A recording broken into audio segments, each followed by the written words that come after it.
Welcome to healthy cooking Dehamrutha channel.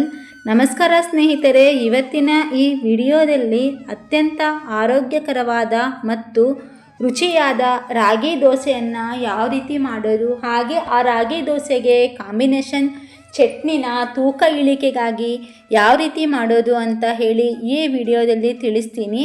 Chutney recipe ವಿಡಿಯೋದ ಕೊನೆಯಲ್ಲಿದೆ. ಚಟ್ನಿ ರೆಸಿಪಿಯಲ್ಲಿ ನಾನು ತೂಕ ಇಳಿಕೆಗೆ, ಕಿಡ್ನಿ ಸ್ಟೋನಿಗೆ ಹಾಗೆ ಮಧುಮೇಹ ನಿವಾರಣೆಗೆ ಯಾವ ಚಟ್ನಿಯನ್ನು ಸೇವನೆ ಮಾಡೋದ್ರಿಂದ ನಮಗೆ ಒಳ್ಳೆಯದಾಗುತ್ತೆ ಅಂತ ಹೇಳಿ ತೋರಿಸ್ತಾ ಇದ್ದೀನಿ.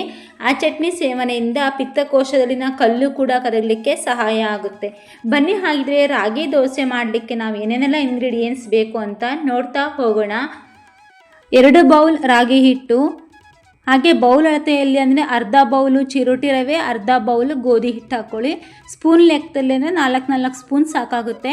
ಆನಂತರ ಒಂದು ಸ್ವಲ್ಪ ಅರ್ಧ ಟೇಬಲ್ ಟೀ ಸ್ಪೂನಷ್ಟು ಅರಿಶಿನ, ಸ್ವಲ್ಪ ಜೀರಿಗೆ, ಪೆಪ್ಪರ್ ಪೌಡರ್ನ ಹಾಕಿಬಿಟ್ಟು ನಂತರ ಇದಕ್ಕೆ ಸಣ್ಣದಾಗಿ ಹೆಚ್ಚಿದಂತಹ ಹಸಿ ಮೆಣಸಿನಕಾಯಿ, ಚಿಕ್ಕದಾಗಿ ಹೆಚ್ಚಿದಂತಹ ಟೊಮೊಟೊ, ಹಾಗೆ ತುರಿದಂತಹ ಬೀಟ್ರೋಟ್, ಮಾವಿನಕಾಯಿ ತುರಿನ 1 ಸ್ಪೂನ್ ಹಾಕ್ತಾ ಇದ್ದೀನಿ. ನೀವು ಬೇಕಿದ್ರೆ ಮೊಸರು ಹಾಕ್ಕೋಬೋದು.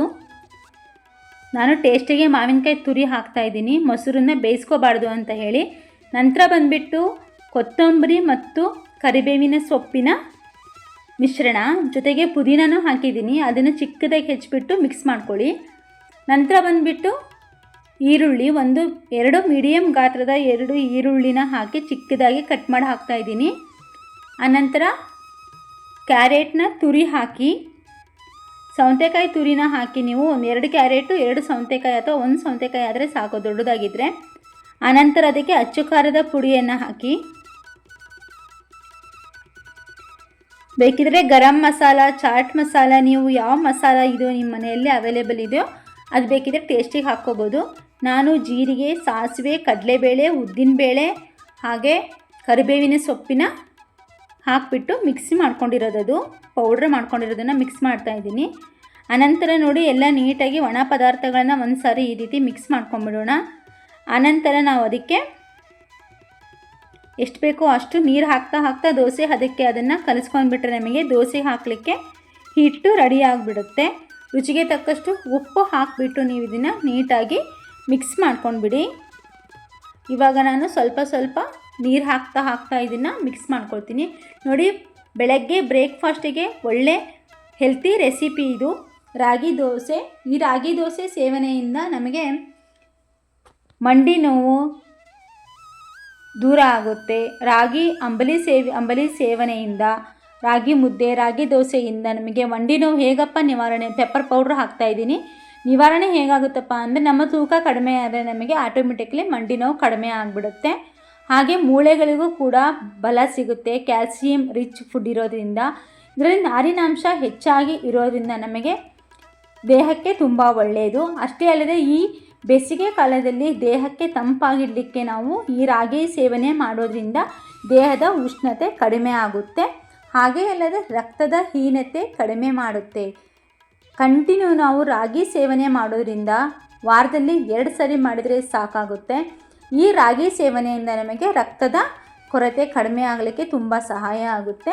ಹಾಗೆ ನಿಮಗೆಲ್ಲ ತಿಳಿದಿರೋ ಹಾಗೆ ಮಧುಮೇಹ ನಿಯಂತ್ರಣಕ್ಕೆ, ಸಕ್ಕರೆ ಕಾಯಿಲೆಗೆ, ಸಕ್ಕರೆ ಮಟ್ಟ ಕಡಿಮೆ ಮಾಡಲಿಕ್ಕೆ ನಮಗೆ ರಾಗಿ ತುಂಬ ಹೆಲ್ಪ್ ಆಗುತ್ತೆ. ಹಾಗೆ ಚರ್ಮದ ಹೊಳಪಿಗೂ ಹಾಗೂ ಕೂದಲು ಬೆಳವಣಿಗೆಗೂ ನಮಗೆ ರಾಗಿ ತುಂಬ ಸಹಾಯ ಮಾಡುತ್ತೆ. ನಾವು ಈ ರಾಗಿಯಿಂದ ರಾಗಿ ಅಂಬಲಿ ಮಾಡಿಕೊಂಡು ಸೇವನೆ ಮಾಡೋದ್ರಿಂದ ನಮಗೆ ಈ ಬೇಸಿಗೆಯಲ್ಲಿ ದೇಹಕ್ಕೆ ತುಂಬ ತಂಪಾಗುತ್ತೆ. ಮಕ್ಕಳಿಗೆ ಬೆಳಗ್ಗೆ ಬ್ರೇಕ್ಫಾಸ್ಟಿಗೆ ರಾಗಿಯಿಂದ ಮಾಡಿರೋ ನಾವು ಪೌಷ್ಟಿಕ ಆಹಾರನ ನೀಡೋದ್ರಿಂದ ಮಕ್ಕಳಿಗೆ ಮೂಳೆಗಳಿಗೆ ಬಲ ಸಿಗುತ್ತೆ. ಹಾಗೆ ಮಕ್ಕಳಿಗೆ ತುಂಬ ಪೌಷ್ಟಿಕ ಆಹಾರ, ಮಕ್ಕಳು ಸ್ವಲ್ಪ ಸದೃಢವಾಗಿ ಬೆಳವಣಿಗೆ ಆಗಲಿಕ್ಕೆ ನಮಗೆ ರಾಗಿ ತುಂಬ ಸಹಾಯ ಮಾಡುತ್ತೆ. ನೋಡಿ, ನಾನು ಕಾವಲಿಯನ್ನು ಫುಲ್ ಬಿಸಿ ಮಾಡಿದ ಕಾವಲಿ ಮೇಲೆ ಇವಾಗ ನಾನು ದೋಸೆ ಹಾಕ್ತಾಯಿದ್ದೀನಿ.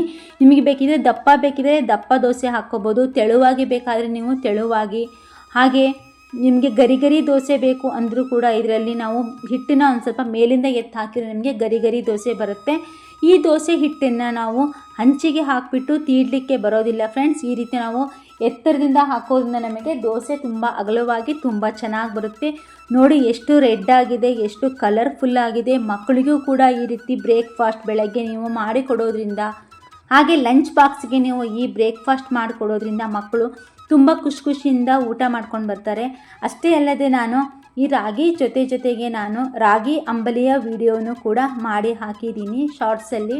ಹೋಗಿಬಿಟ್ಟು ಶಾರ್ಟ್ಸ್ ವಿಡಿಯೋನ ನೋಡಿ. ಹೊಸದಾಗಿ ನಾವು ರಾಗಿ ಅಂಬಲಿನ ನಾವು ಟೇಸ್ಟಾಗಿ ಕಲರ್ಫುಲ್ಲಾಗಿ ಯಾವ ರೀತಿ ಮಾಡೋದು ಅಂತ ಹೇಳಿ ಆ ಶಾರ್ಟ್ಸ್ ವಿಡಿಯೋದಲ್ಲಿ ತೋರಿಸಿದ್ದೀನಿ. ಆ ಶಾರ್ಟ್ಸ್ ವಿಡಿಯೋನ ಒಮ್ಮೆ ವಾಚ್ ಮಾಡಿ. ಮಕ್ಕಳು ತುಂಬ ಇಷ್ಟಪಟ್ಟು ತುಂಬ ಖುಷಿಯಿಂದ ಕುಡಿಯೋಕ್ಕೋಸ್ಕರ ಯಾವ ರೀತಿ ಮಾಡಬೇಕು ಅಂತ ಹೇಳಿ ಆ ವಿಡಿಯೋದಲ್ಲಿ ತೋರಿಸ್ಕೊಟ್ಟಿದ್ದೀನಿ. ರಾಗಿಯ ಇನ್ನೂ ಹೆಚ್ಚು ವಿಡಿಯೋಗಳು ನನ್ನ ಯೂಟ್ಯೂಬ್ ಚಾನಲಲ್ಲಿ ಅವೈಲೇಬಲ್ ಇದೆ. ಅಲ್ಲಿ ಹೋಗಿಬಿಟ್ಟು ನೀವು ಬೇಕಿದ್ರೆ ನಾನು ಇದರಲ್ಲಿ ಲಿಂಕ್ ಕೊಡ್ತೀನಿ. ಎಂಡ್ ಸ್ಕ್ರೀನಲ್ಲಿ ಐ ಕಾರ್ಡಲ್ಲಿ ಹಾಗೆ ಡಿಸ್ಕ್ರಿಪ್ಷನ್ ಬಾಕ್ಸಲ್ಲಿ ಲಿಂಕ್ ಇರುತ್ತೆ. ಅಲ್ಲಿ ಹೋಗಿಬಿಟ್ಟು ನೀವು ಚೆಕ್ ಮಾಡ್ಬೋದು. ನೋಡಿ, ನಾನು ಫೋರ್ಕಿಗೆ ಈರುಳ್ಳಿನ ಹಾಕಿಬಿಟ್ಟು ಈ ರೀತಿ ಎಣ್ಣೆ ಹಚ್ಚಲಿಕ್ಕೆ ಯೂಸ್ ಮಾಡ್ತೀನಿ. ಆವಾಗ ನಮಗೆ ಜಾಸ್ತಿ ಎಣ್ಣೆ ಕೂಡ ದೋಸೆಗೆ ಹಿಡಿಯೋದಿಲ್ಲ. ಹಂಚಿಗೂ ನಾವು ಒಂದು ಸ್ವಲ್ಪ ಎಣ್ಣೆನ ಮಾತ್ರ ಸವರಿ ನಾವು ದೋಸೆನ ಹಾಕ್ಕೋಬೋದು. ಈ ರೀತಿ ಆಯಿಲ್ ಸ್ವಲ್ಪ ಸೇವನೆ ಕಡಿಮೆ ಮಾಡೋದ್ರಿಂದ ನಮ್ಮ ತೂಕ ಇಳಿಕೆಗೆ ತುಂಬ ಸಹಾಯ ಆಗುತ್ತೆ. ನೀವು ಬೇಕಿದ್ರೆ ಆಯಿಲ್ಲೆಸ್ ತವ ಇದ್ದರೆ ಖಂಡಿತವಾಗ್ಲೂ ನೀವು ಆಯಿಲ್ಲೆಸ್ ತವ ಮೇಲೆ ಈ ದೋಸೆನ ಮಾಡಿಕೊಂಡು ಸೇವನೆ ಮಾಡ್ಬೋದು. ಈ ದೋಸೆಗೆ ನಾವು ಖಂಡಿತವಾಗ್ಲೂ ತುಪ್ಪ ಸೇವನೆ ಮಾಡಲೇಬೇಕಾಗುತ್ತೆ. ತುಪ್ಪದ ಸೇವನೆಯಿಂದ ನಮಗೆ ಯಾವುದೇ ರೀತಿಯ ಕೆಟ್ಟ ಕೊಬ್ಬು ಆಗೋದಿಲ್ಲ ಫ್ರೆಂಡ್ಸ್. ಅದು ಒಳ್ಳೆ ಕೊಬ್ಬಿಗೋಸ್ಕರ ಅದು ತುಪ್ಪ ತುಂಬ ಒಳ್ಳೆಯದು. ಯಾವುದೇ ಕಾರಣಕ್ಕೂ ತುಪ್ಪ ಸೇವನೆ ಮಾಡೋದ್ರಿಂದ ದಪ್ಪ ಆಗ್ತೀವಿ, ಕೊಲೆಸ್ಟ್ರಾಲ್ ಜಾಸ್ತಿ ಆಗುತ್ತೆ ಅಂತ ಹೇಳಿ ತಪ್ಪು ಕಲ್ಪನೆಯನ್ನು ಇಟ್ಕೋಬೇಡಿ. ತುಪ್ಪ ಸೇವನೆಯಿಂದ ತುಂಬ ಆರೋಗ್ಯಕರ ಲಾಭಗಳಿದೆ. ಆ ತುಪ್ಪ ಸೇವನೆಯ ಆರೋಗ್ಯಕರ ಲಾಭಗಳು ಕೂಡ ನಮ್ಮ ಯೂಟ್ಯೂಬ್ ಚಾನಲ್ನಲ್ಲಿ ನಿಮಗೆ ಹಾಕಿದ್ದೀನಿ ವಿಡಿಯೋನ. ದಯವಿಟ್ಟು ಹೋಗಿಬಿಟ್ಟು ನೀವು ಚೆಕ್ ಮಾಡಿ. ಮಕ್ಕಳಿಗೂ ಕೂಡ ಯಾವ ರೀತಿ ತುಪ್ಪದ ಸೇವನೆಯಿಂದ ಮಕ್ಕಳು ಬುದ್ಧಿ ಚುರುಕಾಗಲಿಕ್ಕೆ, ನೆನಪಿನ ಶಕ್ತಿ ಹೆಚ್ಚಾಗಲಿಕ್ಕೆ ಏನೆಲ್ಲ ಮಾಡಬೇಕು ಅನ್ನೋದು ಕೂಡ ನಮ್ಮ ಯೂಟ್ಯೂಬ್ ಚಾನಲ್ನಲ್ಲಿ ಇದೆ. ಯೂಟ್ಯೂಬ್ ಚಾನಲ್ನಲ್ಲಿ ಇಂಥ ಮಾಹಿತಿಗಳು ಇಲ್ಲ ಅನ್ನೋ ಹಾಗೆ ಇಲ್ಲ. ಪ್ರತಿಯೊಂದು ಮಾಹಿತಿಗಳು ನಿಮಗೋಸ್ಕರ ಇದೆ. ನನ್ನ ಈ ಯೂಟ್ಯೂಬ್ ಚಾನಲ್ನಲ್ಲಿ ಹೆಲ್ತಿ ರೆಸಿಪಿಗಳು ನಿಮಗೋಸ್ಕರ ಕಾಯ್ತಾ ಇದ್ದಾವೆ. ಅಷ್ಟೇ ಅಲ್ಲದೆ ಕೆಲವೊಂದು ಹೆಲ್ತ್ ಟಿಪ್ಸ್ಗಳು ಕೂಡ, ಹಾಗೆ ಅಡುಗೆ ಮಾಡಲಿಕ್ಕೆ ಏನನ್ನ ಹಾಕಿದರೆ ಅಡುಗೆ ರುಚಿಯಾಗಿ ಬರುತ್ತೆ, ಯಾವ ರೀತಿ ಟಿಪ್ಸ್ ಆ್ಯಂಡ್ ಟ್ರಿಕ್ಸ್ ಕೂಡ ನಿಮಗೆ ಕಾದಿದೆ. ನೀವು ಹೋಗಿ ನಮ್ಮ ಯೂಟ್ಯೂಬ್ ಚಾನಲ್ನ ಒಂದ್ಸರಿ ವಿಸಿಟ್ ಮಾಡಿ, ಯೂಟ್ಯೂಬ್ ಚಾನಲ್ನ ಸಬ್ಸ್ಕ್ರೈಬ್ ಮಾಡಿ. ವಿಡಿಯೋ ಇಷ್ಟವಾದಲ್ಲಿ ಫ್ಯಾಮಿಲಿ ಆ್ಯಂಡ್ ಫ್ರೆಂಡ್ಸ್ಗೆ ಶೇರ್ ಮಾಡಿ. ಹಾಗೆ ನಮ್ಮ ವಿಡಿಯೋಗೆ ಲೈಕ್ ಮಾಡೋದನ್ನು ಮರಿಬೇಡಿ. ಹಾಗೆ ನಿಮಗೆ ಏನಾದರೂ ಆರೋಗ್ಯದ ಸಮಸ್ಯೆಗಳ ನಿಮಗೆ ಡೌಟ್ ಇದ್ದಲ್ಲಿ ಖಂಡಿತವಾಗಲೂ ಕಾಮೆಂಟ್ ಮೂಲಕ ತಿಳಿಸಿ. ನಾನು ಅದಕ್ಕೆ ಮನೆಮದ್ದನ್ನು ತಿಳಿಸಲಿಕ್ಕೆ ಪ್ರಯತ್ನ ಪಡ್ತೀನಿ. Thank you so much friends. ನೋಡಿ ಎಷ್ಟು ಸ್ಮೂತಾಗಿ ಎಷ್ಟು ಚೆನ್ನಾಗಿ ಬಂದಿದೆ ಅಂತ ಹೇಳಿ. ನೀವು ಈ ರೀತಿ ಸ್ಮೂತಾಗಿ ಕೂಡ ಹಾಕ್ಕೋಬೋದು. ಇಲ್ಲಾಂದರೆ ನೀವು ಸ್ವಲ್ಪ ಗರಿ ಬೇಕು ಅಂದರೆ ಗರಿ ದೋಸೆನೂ ಕೂಡ ನೀವು ಹಂಚಿನ ಮೇಲೆ ಹಾಕ್ಕೊಂಡು ಸ್ವಲ್ಪ ಕಡಿಮೆ ಉರಿಯಲ್ಲಿ ಇಟ್ಕೊಂಡು ಬೇಯಿಸ್ಕೊಂಡ್ರೆ ನಿಮಗೆ ಗರಿ ದೋಸೆ ರೆಡಿ ಆಗುತ್ತೆ. ನಿಮಗೆ ಸ್ಮೂತಾಗಿ ಬೇಕು ಅಂದರೆ ಸ್ವಲ್ಪ ಉರಿ ಜಾಸ್ತಿ ಇಟ್ಕೊಂಡು ಮಾಡಿಕೊಂಡ್ರೆ ಸ್ಮೂತಾಗಿ ಬಂದುಬಿಡುತ್ತೆ. ಬನ್ನಿ, ಹಾಗಿದೆ ಇದಕ್ಕೊಂದು ಒಳ್ಳೆ ಚಟ್ನಿ ರೆಸಿಪಿ ನೋಡ್ಕೊಂಡು ಬಂದುಬಿಡೋಣ. ನೋಡಿ, ನಾನು ಕಾಡು ಬಸಳೆ ಸೊಪ್ಪನ್ನು 2-3 ಎಲೆನ ಕಾಡು ಬಸಳೆ ಸೊಪ್ಪು ತೊಗೊಂಡಿದ್ದೀನಿ. ಹಾಗೆ ಒಂದು 6 ಟೊಮೊಟೊ, ಒಂದು ನಿಮಗೆ ಖಾರಕ್ಕೆ ಎಷ್ಟು ಬೇಕೋ ಅಷ್ಟು ತಕ್ಕಷ್ಟು ನೀವು ಹಸಿ ಮೆಣಸಿನಕಾಯಿನ ಸ್ವಲ್ಪ ನೀರಲ್ಲಿ ಒಂದು ತೊಳೆದು ಹಾಕ್ಕೊಂಡ್ಬಿಡಿ. ತೊಳೆದ್ಬಿಟ್ಟು ನೀಟಾಗಿ ವಾಶ್ ಮಾಡ್ಕೊಂಡ್ಬಿಟ್ಟು ಅದಕ್ಕೆ 1 ಗಡ್ಡೆ ಬೆಳ್ಳುಳ್ಳಿನ ಹಾಕಿ, ಹಾಗೆ ಇದನ್ನೆಲ್ಲ ಒಂದು ಸ್ವಲ್ಪ ಎಣ್ಣೆ ಬಿಟ್ಟು ಫ್ರೈ ಮಾಡ್ಕೊಂಡು ಬಂದುಬಿಡ್ತೀನಿ ಹಂಚಿದ ಮೇಲೆ ನಾನು. ಬನ್ನಿ, ಹಾಗಿದೆ ಇದಕ್ಕೆ ಇನ್ನೇನೇನು ಬೇಕು ಅಂತ ಹೇಳ್ತೀನಿ. ಇದಾದ ನಂತರ ನಾವು ಇದಕ್ಕೆ 1 ಕಪ್ಪಿನಷ್ಟು ತೆಂಗಿನ ತುರಿ, ಹಾಗೆ 1 ಗಡ್ಡೆ ಬೆಳ್ಳುಳ್ಳಿ, 3-4 ಕಾಡು ಬಸಳೆ ಸೊಪ್ಪು ಎಲೆಗಳು. ಇದನ್ನು ಕೇವಲ ಎಲೆಯನ್ನು ಹಾಕಿದರೆ ಸಾಕು, ನಮಗೆ ಗಿಡ ಬಂದುಬಿಡುತ್ತೆ. ಹಾಗೆ ಹುರಿದಂತಹ ಶೇಂಗಾ ಮತ್ತು ಪುಟಾಣಿ ಹಾಕ್ತಾಯಿದ್ದೀನಿ. ನಂತರ ಹುರಿದಂತಹ ಹಸಿಮೆಣಸು ಮತ್ತು ಟೊಮೊಟೊ ಕಾಯಿನ ಹಾಕಿಬಿಟ್ಟು ರುಚಿಗೆ ತಕ್ಕಷ್ಟು ಉಪ್ಪು ಹಾಕಿ ಇದನ್ನು 1-2 ರೌಂಡ್ ತಿರ್ಸ್ಕೊಂಡು ಬಂದರೆ ನಮಗೆ ಚಟ್ನಿ ರೆಡಿಯಾಗುತ್ತೆ. ಒಂದು ಸ್ವಲ್ಪ ದೊಡ್ಡ ಉಪ್ಪನ್ನೇ ಹಾಕಿಬಿಟ್ಟು ನೀವು ಗ್ರೈಂಡ್ ಮಾಡ್ಕೊಳ್ಳಿ. ದೊಡ್ಡ ಉಪ್ಪನ್ನು ಹಾಕಿ ನಾವು ಮಿಕ್ಸಿ ಜಾರಲ್ಲಿ ಗ್ರೈಂಡ್ ಮಾಡೋದ್ರಿಂದ ಮಿಕ್ಸಿ ಜಾರ್ನ ಬ್ಲೇಡ್ಗಳು ತುಂಬ ಶಾರ್ಪಾಗಿ ಬಂದುಬಿಡುತ್ತೆ. ಬೇಕಿದ್ರೆ ನೀವು ಕರಿಬೇವಿನ ಸೊಪ್ಪನ್ನು ಹಾಕ್ಕೊಳ್ಳಿ. ಕೊತ್ತಂಬರಿ ಸೊಪ್ಪು ನಮ್ಮಲ್ಲಿ ಇರಲಿಲ್ಲ, ನಿಮ್ಮಲ್ಲಿ ಕೊತ್ತಂಬರಿ ಸೊಪ್ಪು ಅವೈಲೇಬಲ್ ಇತ್ತು ಅಂದರೆ ಕೊತ್ತಂಬರಿ ಸೊಪ್ಪು ಹಾಕಿ. ನೋಡಿ, ದೋಸೆಗೆ ಸೂಪರ್ ಚಟ್ನಿ ರೆಡಿ ಆಯಿತು.